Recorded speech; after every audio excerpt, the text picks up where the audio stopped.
For all you elk hunters out there, chasing turkeys is basically the same thing. I know the reaction you just gave me, but don't knock it till you try it, and don't try it without OnX.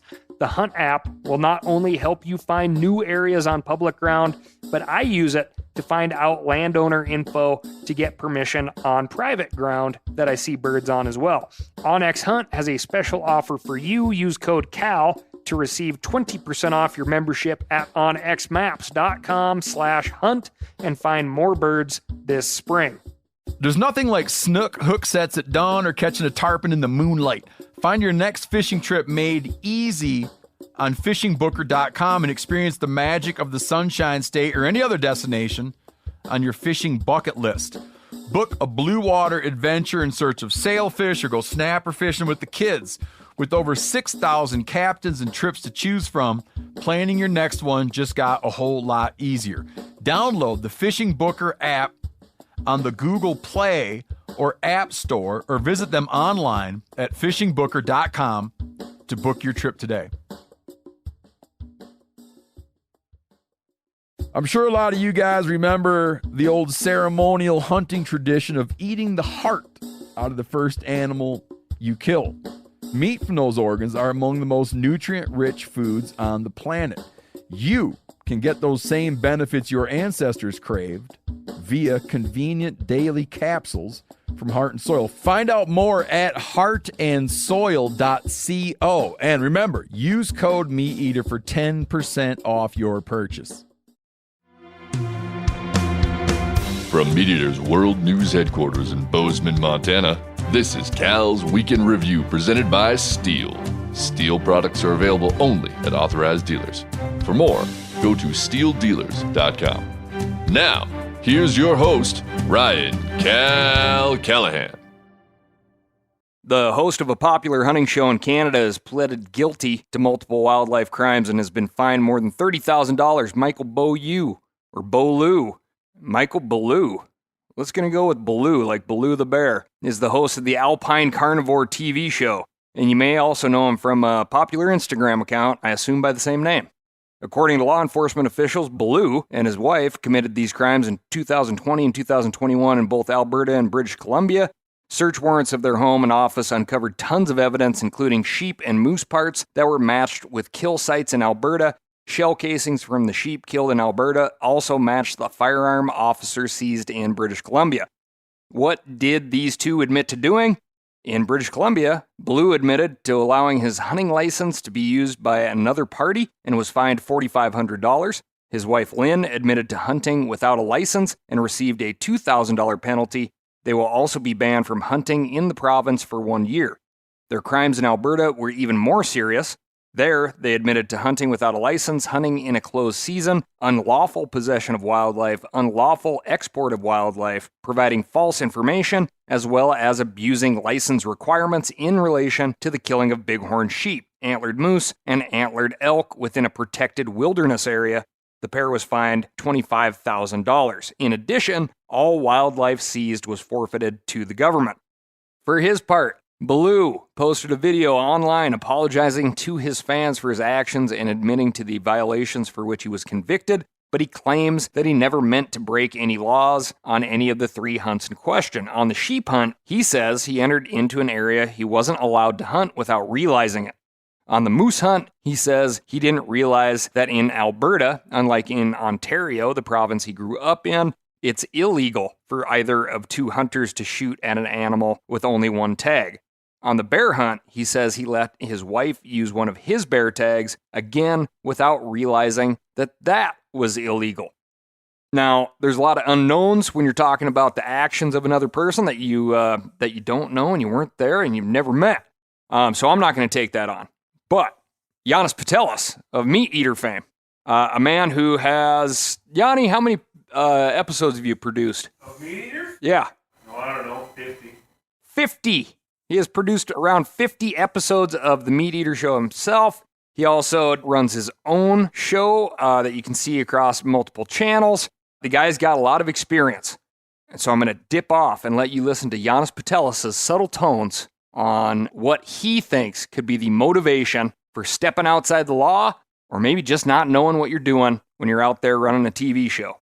The Eagles on the case. That's right, Cal. 50 episodes approximately of Meat Eater, and I don't know how many more of my own. And yes, we have learned over the years that all of the United States, different states, and we've traveled, into Canada and Mexico as well. Regulations do differ greatly from place to place. But I feel like as the maker of hunting television, you have to stay on top of all those regulations. We would spend a lot of time not only researching them, but also having other people sort of be the fallback and check and make sure that our licenses were in order. That being said, we're not 100% clean. We have had some minor infractions, and when we figured out that stuff happened, we would turn ourselves in and, take care of whatever issue it was.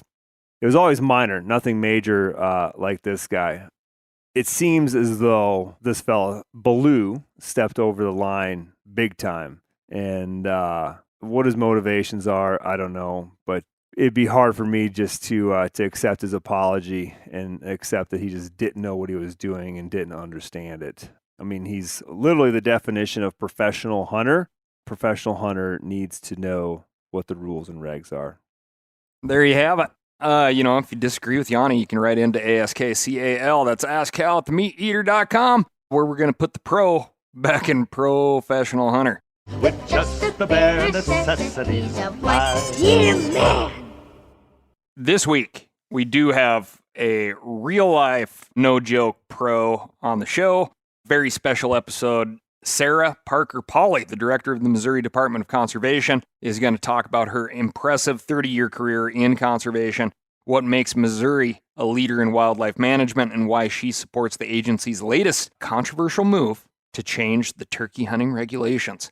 If you care about conservation and state policy, as I know you do because you're listening to this podcast, it's not a conversation you want to miss.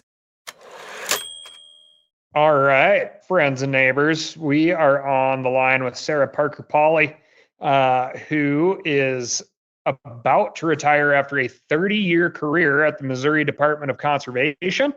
She spent the last 8 years as the director of the agency, which is a really big deal. I also see that you are the first female director in the history of the Missouri Department of Conservation. That's true. Are you asking me if that's true? I just gave you some appropriate pause to see if you wanted to jump in there. Okay, that sounded like a question. No, I am the first female director, Cal. And just to correct you, I started my career more than 30 years ago with the department, and I had moved around a bit to other organizations as well, and then came back as the director, as you note, almost 8 years ago. So anyway, it's a delight to join you today. Well, yeah, thank you so much. And I think kind of a couple of reasons I really wanted to get you on the show. One is a conservation topic that we'll talk about a little later on, but the other is just Missouri. Missouri is talked about in conservation circles everywhere in very envious tones, because Missouri does things a little bit differently on the funding side, because there's a tax that everybody contributes to that goes to conservation in Missouri. And I was wondering if you wouldn't mind letting our listeners know how that works and maybe how that came to be. You bet. That is, as I go around the country, and certainly as I talk to colleagues who are heading up other state fish and wildlife agencies, I often hear from them how, kind of in wistful tones, how they wish they had the same sort of funding source. And so I certainly understand that. But what we call the Missouri model of conservation, it really dates back more than 8 decades ago, and it's when what we call Amendment 4 of the Constitution came about through initiative petition.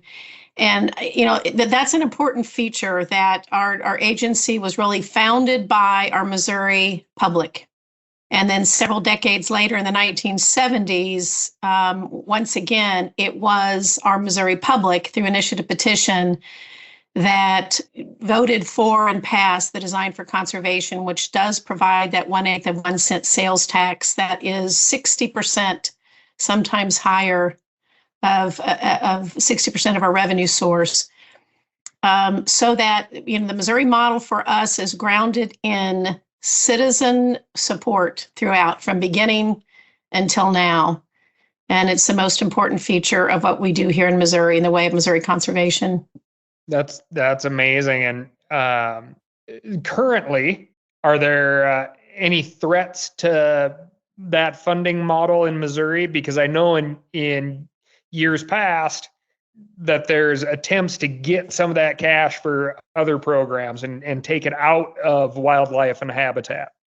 So, we always kind of reminisce. 1936 Amendment 4 passes, which does create this independent commission, a 4-member commission that I report to, that's governor appointed, confirmed by the Senate. So that model is pretty important. That commission has the authority for fish and wildlife regulations, passes our budget, passes major policies, hires the director. So they're in the process of looking for my replacement. So they have very important responsibilities. The very first attack by the legislature of that independent commission authority was the year after the commission came into being. So 1937, they're finally in place. 1938 comes the first attack. And so it was with the sales tax in the 1970s. We've seen legislative attempts to tweak or divert some of that funding, but they have not been successful. I think our citizenry, our public, feels very strongly about conservation here. And I might add, we're the only state that I'm aware of. We really have 2 different constitutional taxes. One is the one we just talked about, the 1/8 of 1 cent that goes to the Missouri Department of Conservation. But there is another tax that was passed maybe a decade after that one, a 1/10 of 1 cent that goes to our state parks, which is part of another agency, and soil and water efforts. So, Missourians feel very, very strongly about their natural resources, and, both are significant funding sources for our agency and for the Department of Natural Resources. But to answer your question, throughout time, there have been legislative attempts, not attempts through initiative petition or, attempts through our public. But the legislature always ripe with good ideas, so to speak, and none that have really moved. That's right, because not all good ideas are thought through all the way, right? That's right. That's right. That's exactly right. So I should have put good ideas for a podcast in air quotes, but and legislature certainly has their right to throw out some options, but we have a legislature too that is pretty committed to the Missouri model of conservation, and they know that we are recognized nationally, that the model is recognized nationally. So the vast majority of our members of the legislature strongly support what the agency does and, supports conservation in Missouri. I do want to touch base on the citizenry of Missouri and being so proud of this. And back when I was living in Idaho, I had a friend who was from Missouri and didn't really know what all I was involved in. And when he found out that I was, active in a lot of conservation efforts and working with different groups, conservation groups, he showed up my doorstep with his entire life collection of the Missouri Conservation magazine that you put out, and made it very, very clear that those were just on loan, which I thought was a pretty serious testament to Missourians and their relationship to conservation efforts in the state. So we're pretty proud of that magazine. And by the way, you can now, there's an app, the MoConMag app. So nowadays you can download it on any smartphone. And so, but we're pretty proud of that magazine. Heck yeah. Well, I think it's awesome that that's open to everybody there in the state and give some more insight as to what the department's doing. So yeah, 30 plus year career, and we have, as you're setting your sights on retirement, we have all sorts of interesting things. I was just in Missouri hunting birds, hunting waterfowl, but we just had, one of the more serious spikes of avian influenza roll through last year, and it seems to be not as severe this year. Chronic wasting disease is on the landscape, all sorts of things now. What have been kind of the biggest topics of your career, the things that the department's had to get involved with? Well, maybe I'll hit just a couple of different categories. And so you mentioned some of the just resource challenges. So the challenges to our fish, forest, and wildlife here in Missouri. And Cal, you named a couple. We are seeing emerging diseases that we've not seen in the past. You mentioned chronic wasting disease. We spend a lot of our focus and resource on trying to minimize the spread of that, to really keep that prevalence rate low. But that's not the only disease we're seeing here. And so it is concerning. And so we have added a lot of additional capacity at the department to really focus on the health side of our fish and wildlife populations, and in fact have a brand new section under our science branch, and have added some additional capacity there to really do our best to determine what are those existing and emerging threats to healthy, sustainable fish and wildlife populations, and then how do we mitigate harm to them once they're on the landscape. So there's definitely, those are new challenges that maybe my predecessor certainly didn't, they had their own challenges over the last 80 some years, not necessarily those challenges, but we've also seen a lot of opportunities as well.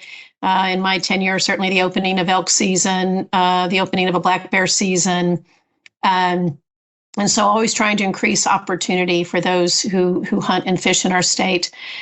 Maybe under another category of just connecting people to the outdoors. I think on the challenge side, you know this very well, just how society is changing. And it's a generational thing. It's just also a combination of many other things and other priorities. We're competing for time in many other ways, but we're just seeing a society that has become more and more disengaged from the out of doors, and that is fraught with concerns for somebody like me heading a conservation organization. So under the opportunity category, we've really tried to remind people of their conservation areas. We have about 1,000 conservation areas around the state, about 1 million acres that we manage. We're trying to open our areas to new opportunities. Maybe you don't hunt and fish, but maybe you like to bike or bird, rock climb, or do other things. We have a brand new branch of the agency that is focused on ensuring that we are relevant to new audiences. And so that's a generational thing, but it's also urban, whatever your background may be. We want you to see yourself as the Missouri Department of Conservation serving you. And so we've added new capacity there as well. We're focused on communities that we'll call them underserved communities, because without the Department of Conservation coming to them, I'm not sure they would even know we exist, quite honestly, or would know the programs and services. So we've really refocused our efforts on community conservation as well. So biggest challenges probably in my tenure, as you noted, just, continued loss of habitat, decline in species. Missouri alone has about 700 species that are in decline. We know there's at least 12,000 nationwide. Increase in disease, certainly a disconnected society. So plenty of challenges faced during my tenure, but we have really tried to reinforce all of the opportunities and to reinforce all of the benefits that conservation provides, not only for recreation, but I would say for our very quality of life. So it has been daunting, but it has been such a privilege to serve alongside my team here at the Missouri Department of Conservation. Wow.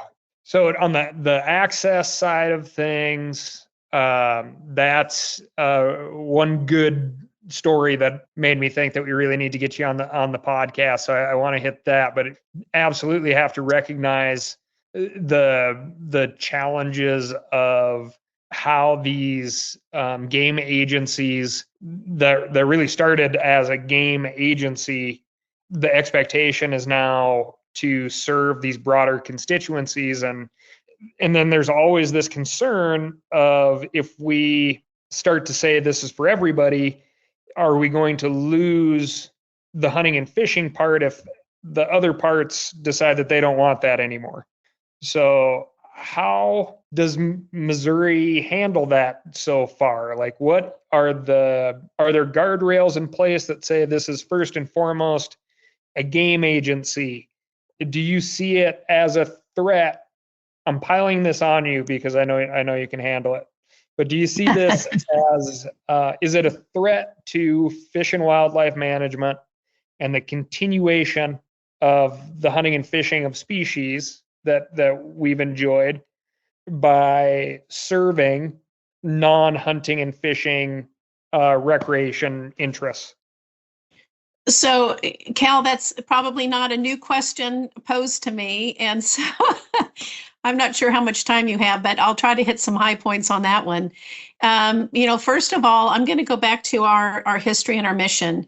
Even back in the 1930s, though certainly the first focus of our first director, I.T. Bodie, longest serving director, I think he served like at least 15 years. But though his first focus was absolutely game species, if you go back to the original records of who those citizens were who brought about Proposition 4 that turned into Amendment 4, it was all sorts of people. It was certainly sportsmen and women, but it was also members of garden clubs in St. Louis and Kansas City. It was a pretty wide swath of constituencies that understood that if an agency could really be more independent than the existing agency, and had the law enforcement, had the science, had a little bit of the autonomy to make the right decisions to ensure sustainable fish and wildlife and forest resources in the state, then that would benefit all Missourians. And so I'm going to tell you, even from the beginning, our mission statement has probably been a little broader than many state fish and wildlife agencies, where we have focused on sustainable and healthy populations and connecting people to those resources. Then with the Design for Conservation in the 70s, that promise to our citizenry in that campaign was really to offer resources to a much broader constituency than we'd even served in the past.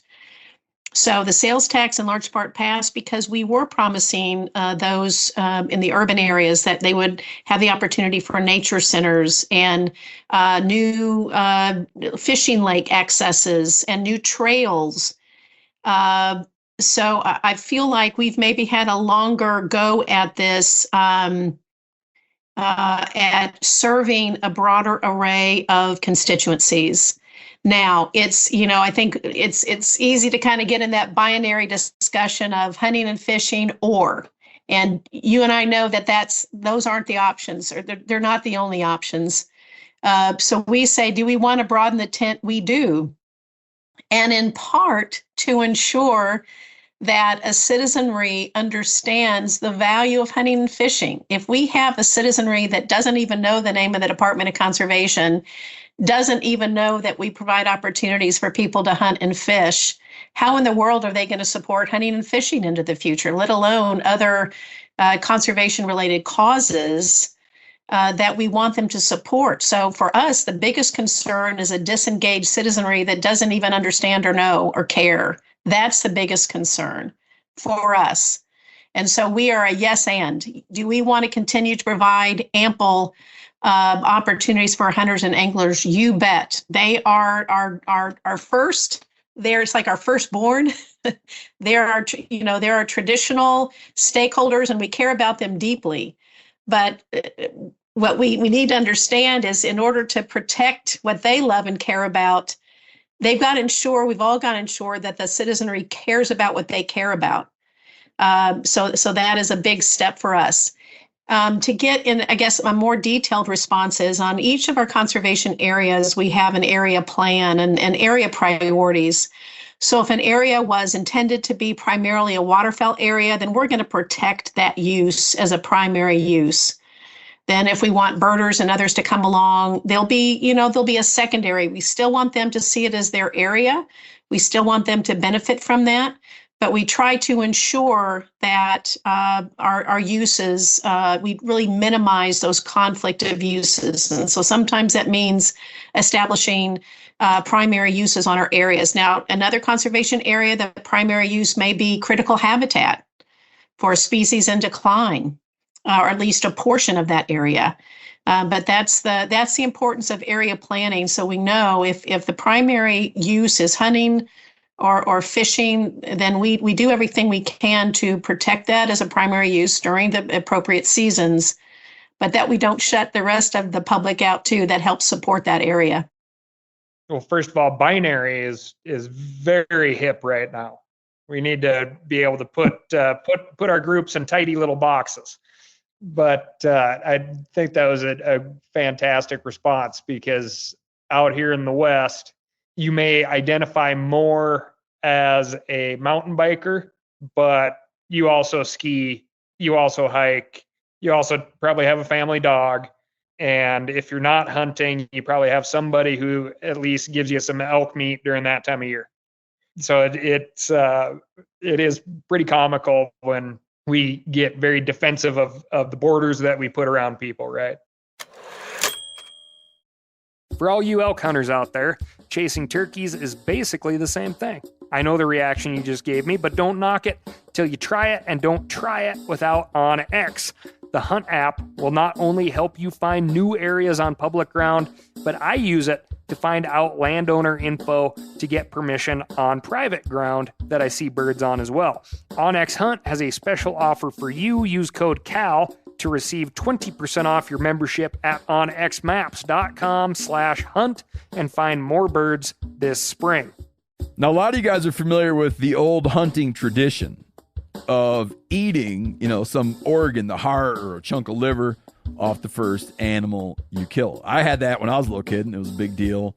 Organ meats were always prized by frontier people who knew the importance of getting a lot of different minerals and nutrients. And as often is the case, those guys were onto something, because organs are among the most nutrient-rich foods on the planet. And you can get the same benefits your ancestors craved via convenient daily capsules from Heart and Soil, made exclusively from regeneratively raised, grass-fed, and finished cattle. Heart and Soil's unique freeze-drying process means all those important nutrients are trapped in, ensuring you experience every one of the benefits of nature's superfood in a clean, convenient, taste-free capsule.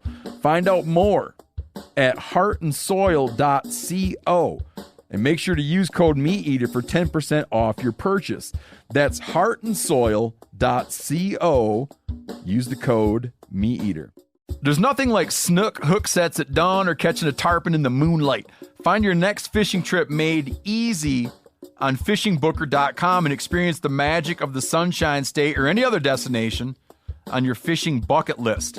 Book a blue water adventure in search of sailfish, or go snapper fishing with the kids. With over 6,000 captains and trips to choose from, planning your next one just got a whole lot easier. Download the Fishing Booker app on the Google Play or App Store, or visit them online at fishingbooker.com to book your trip today.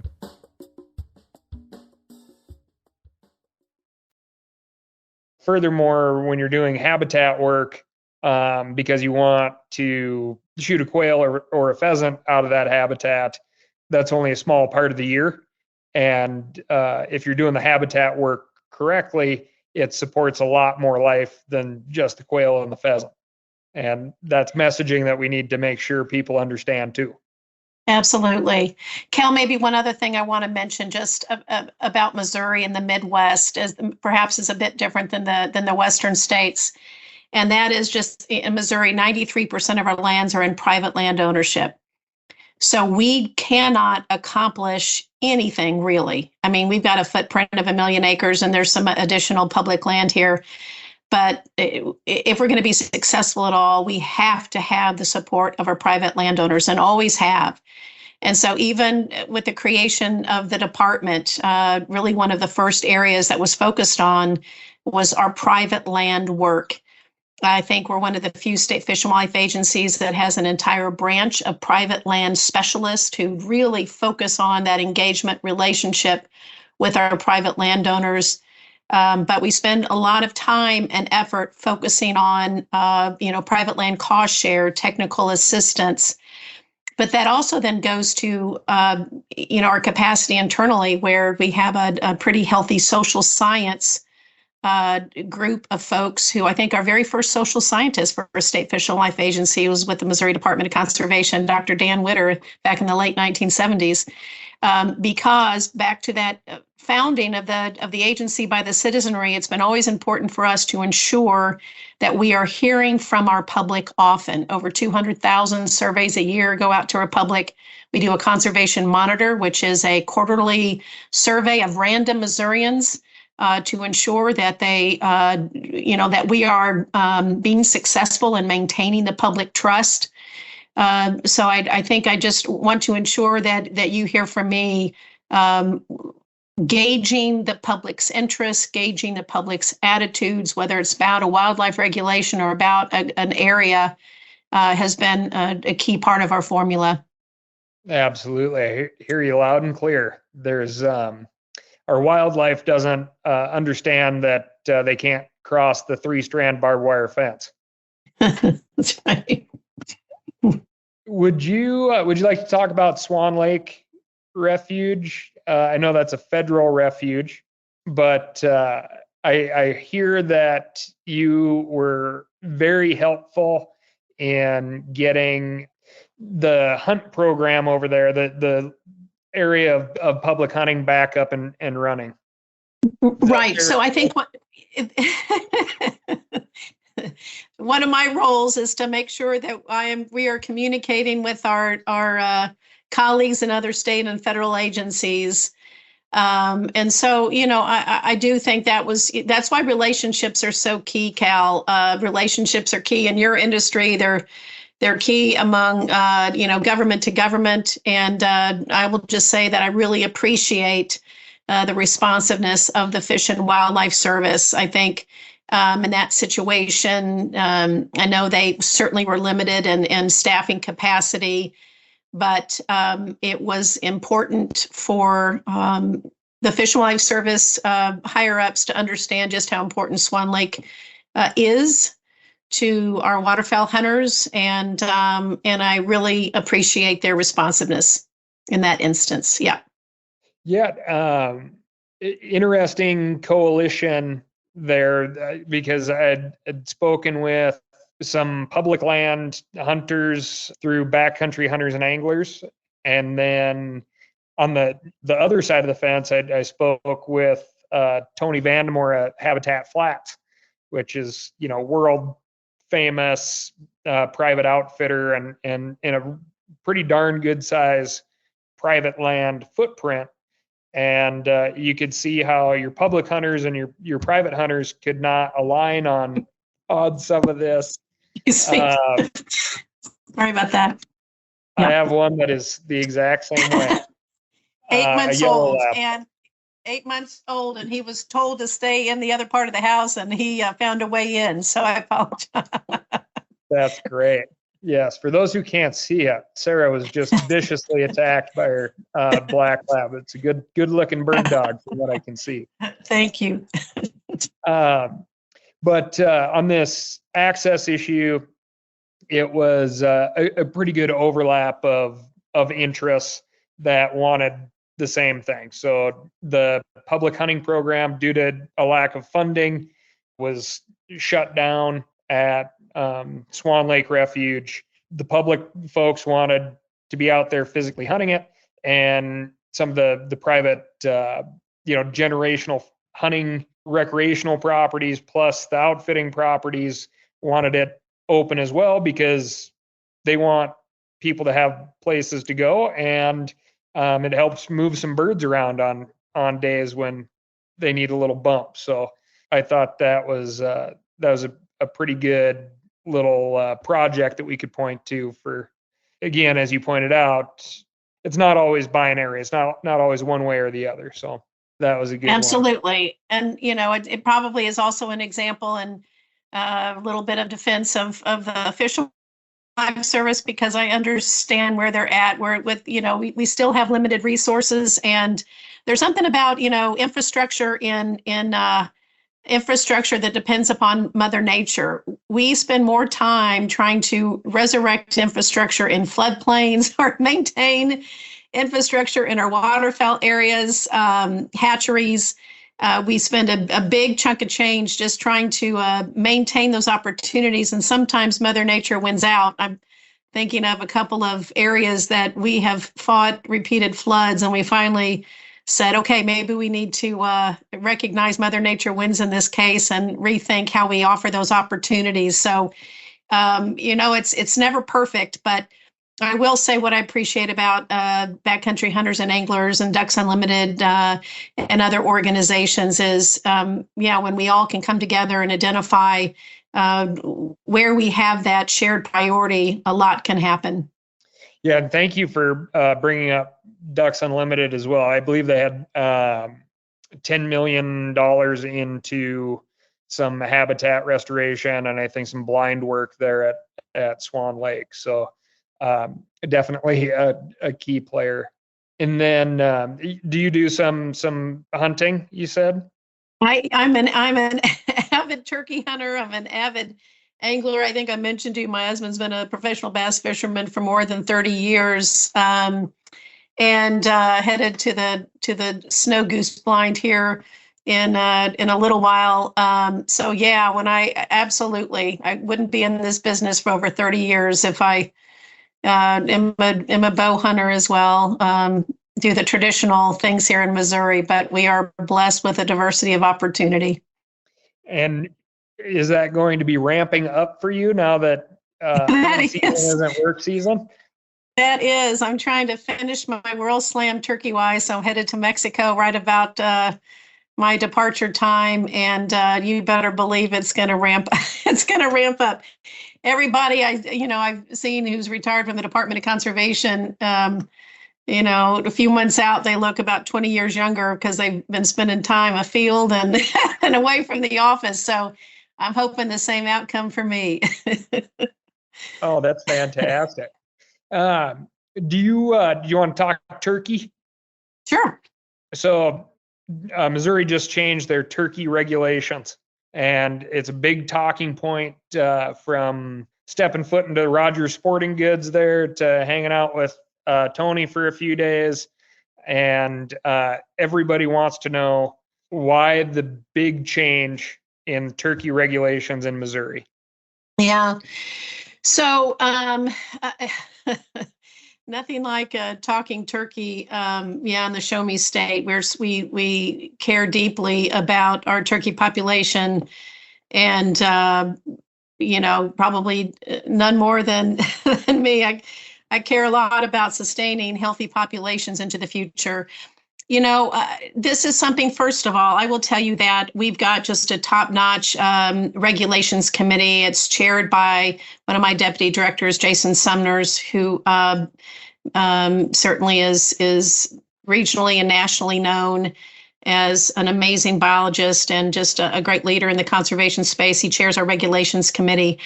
And so this really had been a while in the consideration. I mean, I will tell you, all-day turkey season is a hot topic internally and externally. And as long as I've been at the department, you want to throw out an issue with our staff that passionate people on both sides of that discussion, and the same thing externally of can our populations really sustain the added opportunity. And so, And I'm sorry, Sarah, can I, Yeah. just to succinctly put this, and I should have done this at the beginning here, but we're moving from, and Missouri is moving from more of a conservative set of hunting regulations for turkeys to a more liberal set of regulations for turkeys. And would you mind just defining that so our non-Missourians know what we're talking about? Cal, you say we've gone from a conservative model to a more liberal model. And so I would maybe beg to redefine that just a little bit. Missouri's always had, I think, a pretty conservative model. And I would say we still have a pretty conservative model. But what we have done is, we've kept the season the same in the spring. We've kept the total bag limit the same. It's just we've gone from a 1 o'clock on private land only, from a 1 o'clock stop time to an all-day season on private land only. So it's still a 1 o'clock stop time on public land. So as our brilliant scientists have modeled and modeled and modeled and calculated, they really believe strongly that the increased opportunity in the spirit of relevancy, in the spirit of recruiting, retaining, reactivating hunters, in everything that we talked about at the beginning of how do we ensure this next generation is engaged in the out of doors, including in hunting. We heard from a lot of our stakeholders that, their kiddos, yes, the retirees could get out there and, some adults could get out there. But if we're really focused on this next generation, that the 1 o'clock stop time was a barrier. And so after a lot of really discussing with our scientific team and modeling that, they do not believe that adding the all-day component on private land is going to have an impact on populations. At the same time, in the fall, whereas prior, if you were both an archer, if you participated in archery and in the fall firearms turkey season, you could get with archery 2 birds, either sex with archery, and 2 in the gun season.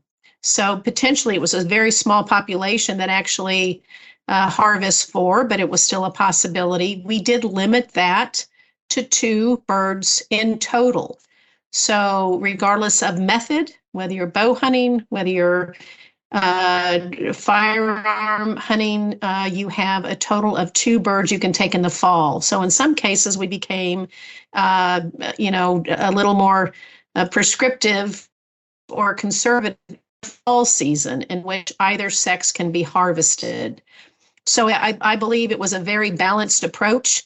As you may know, Missouri does a lot of turkey research, certainly in partnership with NWTF and other partners. We do a lot of turkey research. We've got, I think, 3 different turkey research projects going on right now. And we certainly would do nothing in the way of changing regulations that we think would negatively impact populations of our wild turkey. But you can imagine that we will stay very focused on how any changes to regulations might impact the populations. And if we see an impact that we have concern about, then we'll certainly change the regulation back. But I do think we found a sweet spot here where we are at least allowing not an extension of the season nor an increase in bag limit, just the opportunity for an all day on private land while being more conservative in the fall. So we think we found a sweet spot, but you can be assured we will be vigilant in determining any potential impacts. I get the impression that this is a hotter topic than chronic wasting disease in Missouri. Oh, chronic wasting disease is also hot, especially if you're in one of the core areas. But you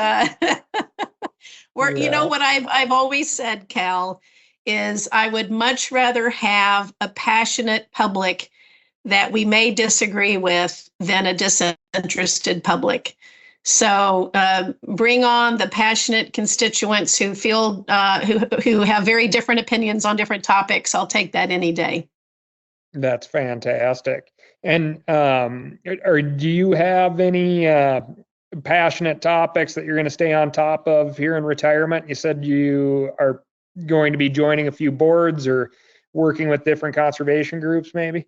I will be staying engaged with a couple of boards at the national level, and again, R3 is an important topic for me, ensuring that we are doing everything we can to protect our hunting heritage, and so we'll stay engaged there. There are a lot of topics that are of interest to me, and I think one of them too is just in the spirit of relevancy. We started this discussion, Cal, with kind of talking about wildlife disease and kind of what's happening to nature. And I would say what's happening to nature is probably akin to what's happening to us, right? It's just we see that it really is, as our public becomes more and more unhealthy, it's kind of reflective of nature too. And yet I know that, quality of life means that we're all thriving, that we're all flourishing, that our resources are flourishing, that our people are flourishing, the environment's flourishing. And so that connection, it kind of goes back to Leopold's land ethic of how do we better understand this interconnection between all of us and ensure that we are stewarding the land and our resources in the way we should, and it probably leads to us taking better care of ourselves as well. But that interconnection and that in that spirit of the land ethic, it's certainly a passionate topic of mine. And however I figure out a way to ensure that my voices continue to be heard and continue to exert effort and focus where I can. That's great. Great to hear. If you wanted to point anyone in Missouri into areas where their voices could be heard, like what is the best way to be involved in conservation in the state of Missouri? I think one of them is the Conservation Federation of Missouri. And so we talked about our founding back in the 1930s. It really was that organization, the Conservation Federation of Missouri, that was instrumental in bringing people together to create the agency. That is still our umbrella organization here, represents hundreds of different organizations and members. But we're delighted that Backcountry Hunters and Anglers also has a chapter now and has involvement here in Missouri, and think the world of them and just the whole grassroots focus of that organization. Obviously, I'm a big NWTF, National Wild Turkey Federation fan and member. Pheasants and quail are very active here in Missouri. We care a lot about that organization as we do other organizations as well. So lots of opportunity here to engage. All right, folks, that's all I got for you this week. Remember, come out to Pheasant Fest and hang out with some of us, talk about conservation, hit up the public land stage. Lots of amazing people, fantastic dogs, and you get to rub shoulders with policymakers that are out there working on important things that affect all of us, like the Farm Bill. Plus, it's just like a whole lot of fun supporting one of my all-time favorite habitat organizations. The other question I get a ton of is like, what group should I join? How do I get involved? Well, one thing that PFQF, that's Pheasants Forever, Quail Forever, does really, really well is they bring in a ton of conservation groups from across the country, all under one big tent, so to speak. So at Pheasant Fest, you can eat good food, have some adult beverages if you like. You can learn about a bunch of stuff, check out brand new gear from awesome brands, play with super cool dogs, and you can go talk face-to-face with people at all these different conservation organizations and sign up for the ones that you click with. That's all I got for you this week. Thank you so much for listening. And remember to write in to ASKCAL, that's AskCal at themeateater.com, and let me know what's going on in your neck of the woods.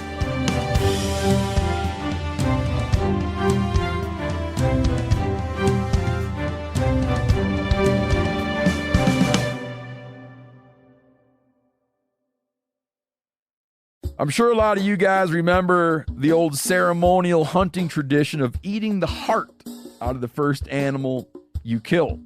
Meat from those organs are among the most nutrient-rich foods on the planet. You can get those same benefits your ancestors craved via convenient daily capsules from Heart and Soil. Find out more at heartandsoil.co. And remember, use code MeatEater for 10% off your purchase. Outdoor adventure won't wait for engine problems. Things like hard starts, rough performance, and lost fuel economy are often caused by fuel gum and varnish buildup. Seafoam can help your engine run better and last longer. Simply pour a can in your gas tank. Hunters and anglers rely on Seafoam to keep their engines running the way it should the entire season. Pick up a can of Seafoam today at your local auto parts store or visit seafoamworks.com to learn more. That's seafoamworks.com to learn more.